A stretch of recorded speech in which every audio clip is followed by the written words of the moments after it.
చైనాలో బాహుబలికి జరిగిన పరాభవం మర్చిపోకుండానే మరో షాక్ బాహుబలికి తగిలింది. గత ఏడాది గోవాలో పనోరమా ఫిల్మ్ ఫెస్టివల్ జరిగింది.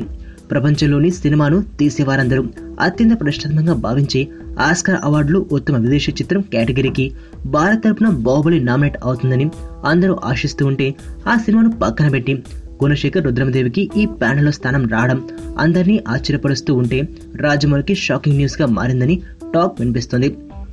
టెక్నికల్ గా బడ్జెట్ పరంగా నిర్మాణ విలువల్లోనూ బాహుబలి కన్నా ఎన్నో రేట్లు తక్కువ స్థానంలో ఉండే రుద్రమదేవి ఆస్కార్ అవార్డు ప్యానెల్ కు ఎలా ఎంపికైంది అన్న విషయం చాలా మందికి సమాధానం దొరకని ప్రశ్నగా మారింది.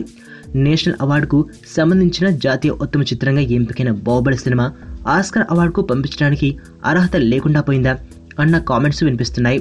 అయితే బాహుబలిలో హాలీవుడ్ సినిమాలకు సంబంధించిన ఛాయలు అనుకరణలు కనిపిస్తున్నాయి కాబట్టి ఒరిజినాలిటీ ఉండదు అన్న ఉద్దేశంతో ఆస్కార్ నామినేషన్ కు కానీ పనోరమా లాంటి ఫిల్మ్ ఫెస్టివల్ కు కానీ బాహుబలి ఎంపిక కాలేదు అన్న సందేహం చాలా మందిని వెంటాడుతోంది.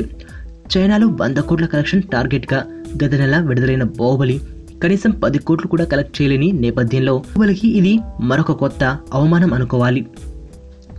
బాహుబలి సినిమాకు అంతర్జాతీయ స్థాయిలో అవార్డులు రాకపోయినా దర్శకుడు రాజమౌళికి మాత్రం ఈ సినిమా వలన జాతీయ పురస్కారాలతో పాటు అత్యంత భారీ పారితోషికాలు వస్తూ ఉండడంతో జక్కనకు వ్యక్తిగతంగా బాహుబలి బాగానే కలిసి వచ్చింది.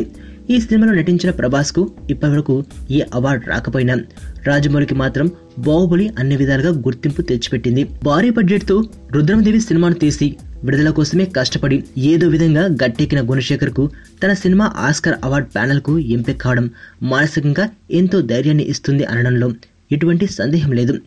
రుద్రమదేవి తర్వాత సీక్వెల్ గా ప్రతాపరుద్రుడు తీద్దామని ప్రయత్నిస్తున్న గుణశేఖర్ ఆలోచనలకు ఈ గౌరవం మరింత ఉత్సాహాన్ని ఇస్తుంది అనడంలో ఎటువంటి సందేహం లేదు. జర్మనీ, చైనా, యూరప్ దేశాల్లో బాహుబలికి వరుసపెట్టి తగులుతున్న ఎదురు దెబ్బల నేపథ్యంలో ఈ లేటెస్ట్ షాక్ రాజమౌళిని తన బాహుబలి 2 విషయంలో మరింత జాగ్రత్తలు తీసుకునేలా ప్రభావం చేస్తుంది అనుకోవాలి.